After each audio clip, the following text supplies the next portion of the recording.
ओम नमः शिवाय। मैं हूं एस्ट्रोलॉजर के.एम. सिन्हा और मैं अपने इस यूट्यूब चैनल पर आप सभी का हार्दिक स्वागत करता हूं। देखिए, आज हम लोग बात करने वाले हैं बहुत महत्वपूर्ण घटनाएं जो होने वाली हैं अगले 15 से 20 दिन के बीच में। इस बीच में सूर्य का राशि परिवर्तन होगा, सूर्य केतु के साथ मिलकर ग्रहण दोष बनाएंगे और सूर्य ग्रहण जो लगेगा वो 2 अक्टूबर को अश्विन कृष्ण पक्ष की अमावस्या में लगेगा, जबकि चंद्र ग्रहण जो है भाद्रपद शुक्ल पक्ष की जो पूर्णिमा तिथि है जो कि 17 तारीख को पड़ेगी, तो 17 और 18 के मध्य रात्रि में ये ग्रहण लगने वाला है।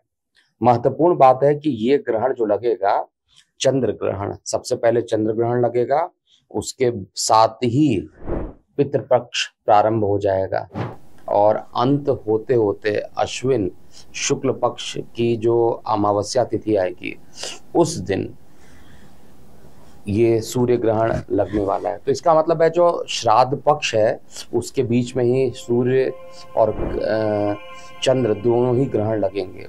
तो आइए हम समझते हैं इसका पूरा प्रभाव क्या होगा और पूरे डिटेल में इसको समझते हैं।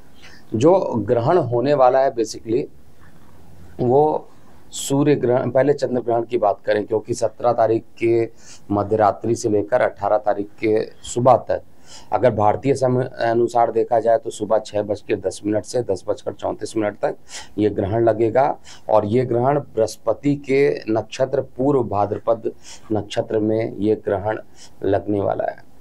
देखिए, पूर्व भाद्रपद नक्षत्र एक ऐसा नक्षत्र होता है जिसका एक चरण केवल मीन राशि में होता है और 3 चरण जो होते हैं वो कुंभ राशि में होते हैं।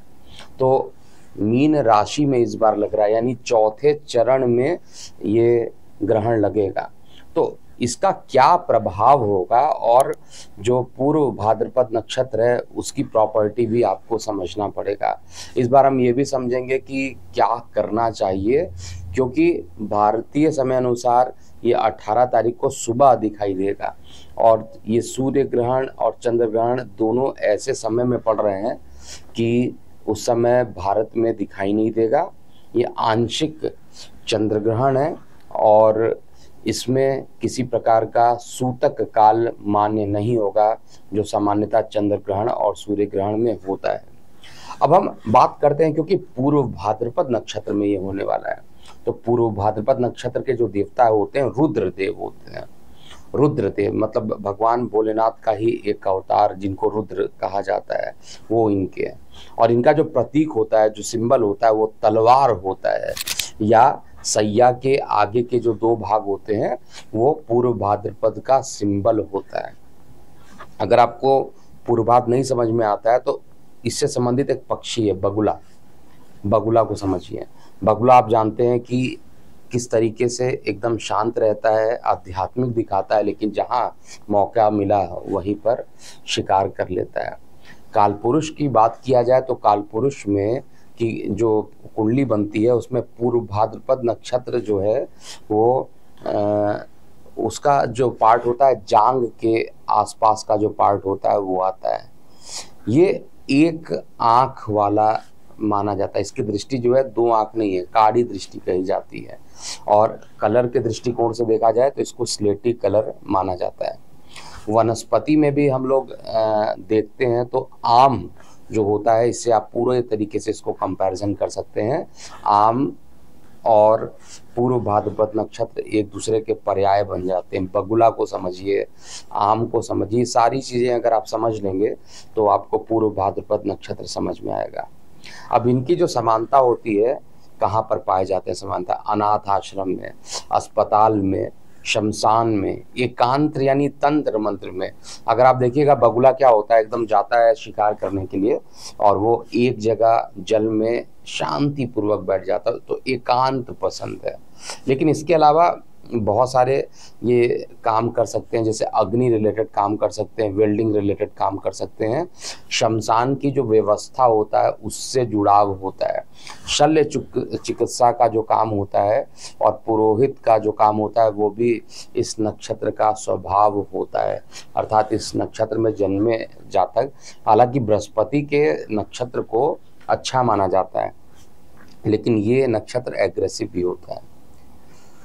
जहां तक अकल्ट साइंस के लिए बात किया जाए तो ये अच्छा है, लेकिन थोड़ा वायलेंट भी हो जाता है। मैंने आपको वही बताया, बगुला से बढ़कर अच्छा एग्जाम्पल समझाने के लिए नहीं मिलेगा।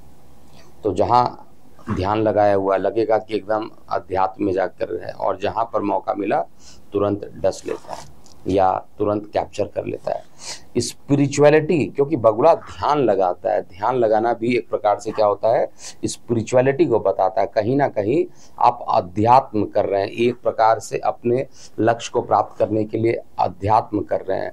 और ये क्रोधी नक्षत्र है, डिसिप्लिन में रहते हैं और जीवन के पर मतलब डिसिप्लिन में रहना इनको बहुत ज़्यादा पसंद होता है, जो भी पूर्व भाद्रपद नक्षत्र में। मैं पूर्व भाद्र नक्षत्र के बारे में क्यों बता रहा हूँ, क्योंकि पूर्व भाद्रपद नक्षत्र में ये ग्रहण लगेगा, जब आप उसको प्रॉपर्टी समझिएगा तभी आप इसके बारे में समझ सकते हैं कि मैं एक्चुअली में क्यों लिखा हूँ कि विश्व में थोड़ा सा हाहाकार मचेगा। ये जीवन में बड़े से बड़े परिवर्तन रखने की क्षमता रखते हैं, यानी इस नक्षत्र वाले जितने भी जातक हैं उनको इतना ज़्यादा कैपेसिटी होता है कि कोई भी परिवर्तन होगा, हर परिवर्तन को परिवर्तन करने की जो क्षमता होती है वो रखते हैं अपने शरीर में। और शरीर में मानसिक और शारीरिक दोनों रूप से ये स्ट्रांग होते हैं और सदैव अपने परिवार की रक्षा करते हैं। तो पूर्व भाद्रपद नक्षत्र, मैं फिर से बता दे रहा हूँ, उसके चतुर्थ चरण जो है वो मीन राशि में आता है और चतुर्थ चरण में ही ये ग्रहण लगने वाला है। ये तो सूर्य चंद्र ग्रहण की बात हो गई। अब हम बात करते हैं जो सूर्य ग्रहण पड़ेगा वो 2 अक्टूबर को पड़ने वाला है। इससे पहले एक और चीज़ समझ लीजिए, जो चंद्र ग्रहण है वो थोड़ा आपको ऑस्ट्रेलिया वाले एरिया में दिखाई देगा, नॉर्थ ईस्ट एशिया में दिखाई देगा, यूरोप में दिखाई देगा, दक्षिण अमेरिका वाले पार्ट में दिखाएगा। तो सूर्य ग्रहण जो रहेगा वो आंशिक रूप से सूर्य ग्रहण इस बार रहने वाला है। और इस ग्रहण को आप अमेरिका में, कनाडा में, मैक्सिको में, अटलांटिक, इंग्लैंड के उत्तर पश्चिम क्षेत्र जो होते हैं आप वहाँ पर आप देख सकते हैं, और आयरलैंड में इसको देखने को मिलेगा। तो ये जो ग्रहण हो रहा है, क्योंकि जो सूर्य ग्रहण हो रहा है वो हस्त नक्षत्र में लगने वाला है और जो राशि होगी वो कन्या राशि में है। और मैं पुनः एक बार बता दूं कि दोनों ही ग्रहण, चाहे सूर्य ग्रहण है चाहे चंद्र ग्रहण है, दोनों ही भारत में नहीं देख सकते हैं। भारतीय समय अनुसार पड़ेगा, लेकिन आप उसको भारतीय समय अनुसार आप कैलकुलेट कर सकते हैं, लेकिन वो दिखाई नहीं देगा, इसलिए सूतक काल बिल्कुल भी मान्य नहीं होगा। तो भारत में इसका बहुत ज़्यादा प्रभाव नहीं है। मुझे क्या परेशानी दिखाई दे रही है, क्यों विश्व में थोड़ी परेशानी होगी, एक तो युद्ध चल भी रहा है और लगातार आप देखिए यूरोप और पश्चिम देशों में परेशानियां चली रही हैं। तो इस समय यूरोप और पश्चिम एशिया वाले पोर्शन में ही सूर्य ग्रहण भी लग रहा है, चंद्र ग्रहण भी लग रहा है। तो ये थोड़ा दोनों ही अनुकूल नहीं है उस जगह पर, इसीलिए मैंने थंबनेल में लिखा है कि ये हाहाकार मचाएगा। रात्रि 9:12 और मतलब 9:12 से ये प्रारंभ होगा और लगभग ये रात्रि तक इसका जो प्रभाव रहेगा। हस्त नक्षत्र में क्योंकि ये लगने वाला है, तो हस्त नक्षत्र को आप समझिए, क्योंकि ये हस्त नक्षत्र जो होता है, जैसे हम लोग हाथ की हथेली की बात करते हैं, तो ये चंद्रमा का पोर्शन होता है। हाथ की जो हथेली है वो चंद्रमा है और चंद्रमा के नक्षत्र हस्त नक्षत्र में इसका प्रभाव होगा। चंद्रमा जो होते हैं बड़ी रचनात्मक होते हैं, कलात्मक होते हैं, और हस्त नक्षत्र का जो चिन्ह होता है वो माँ गौरी के समान उनको माना जाता है। यानी हस्त नक्षत्र जो होता है वो चंद्रमा का नक्षत्र है, लेकिन माँ गौरी से इनकी समानता की जाती है। और क्योंकि हस्त नक्षत्र कलात्मक और रचनात्मक है, इसलिए इसमें इमेजिनेशन और क्रिएटिविटी जो होती है बहुत ज़्यादा पाई जाती है। ये चालाक भी होते हैं और प्रैक्टिकली भी देखा जाए तो ये अच्छे होते हैं। जो भी हस्त नक्षत्र के जातक होते हैं वो इमोशनल होते हैं। भाई चंद्रमा का नक्षत्र है तो आप इमोशनल होइएगा ही, और लेकिन इमोशनल होने के बाद भी अधिक प्रैक्टिकल सोचते हैं।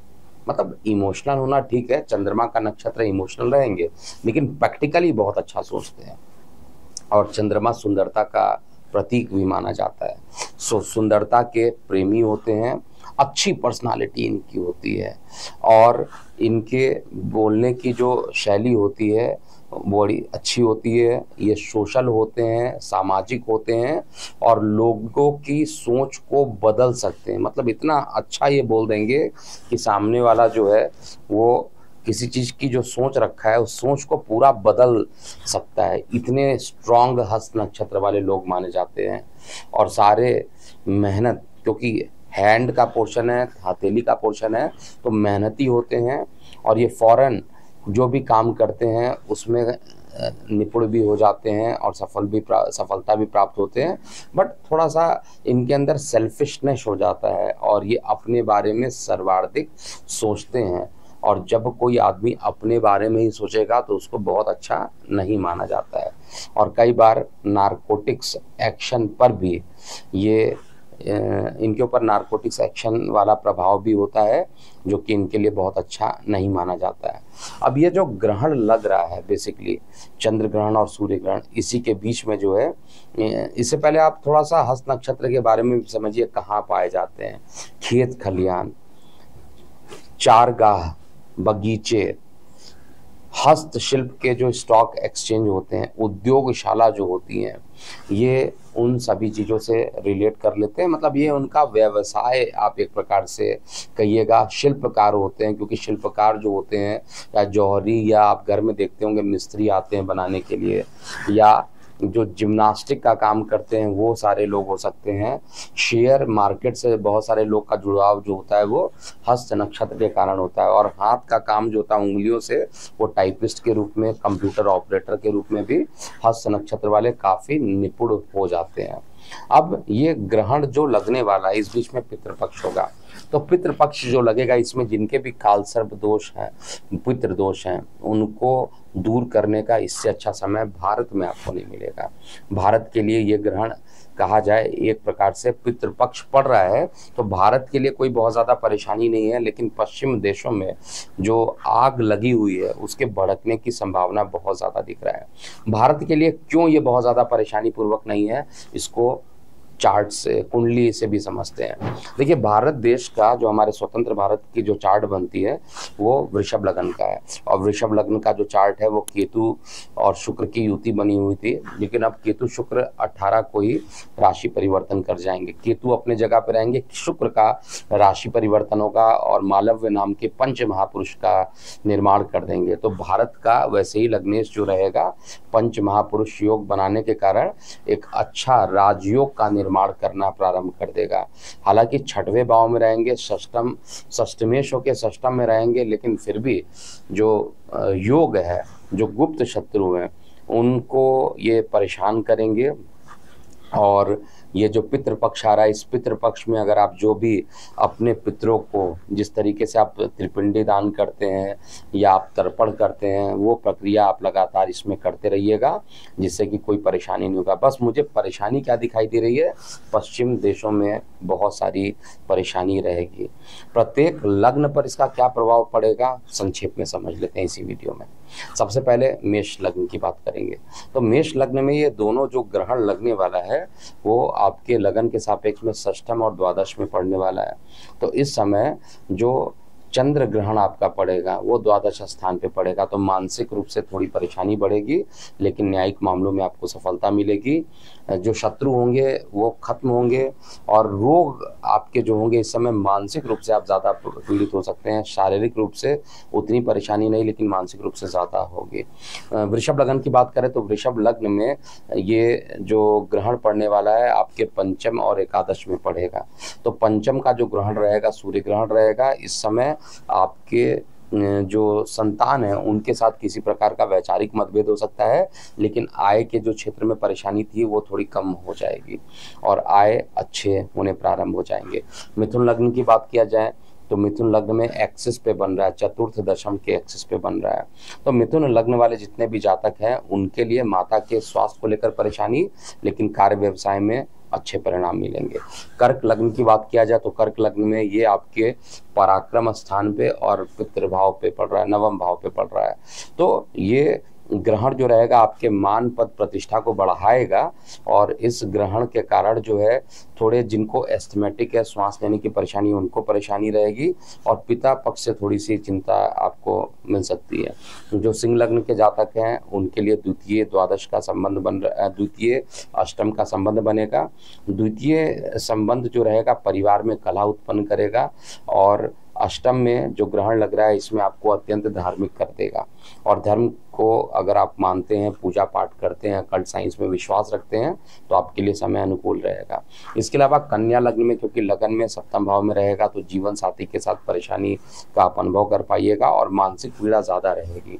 तुला लग्न की बात किया जाए तो तुला लग्न में ये द्वादश और षष्ठम भाव में हो रहा है, तो जो लोग विदेश लोग यात्रा करने के लिए जा रहे हैं उनको थोड़ी कुछ परेशानियों का सामना करना पड़ सकता है, और गुप्त शत्रु यहाँ पर बढ़ सकते हैं, इस बात का आपको ध्यान देना चाहिए, लेकिन स्वास्थ्य आपका सही रहेगा।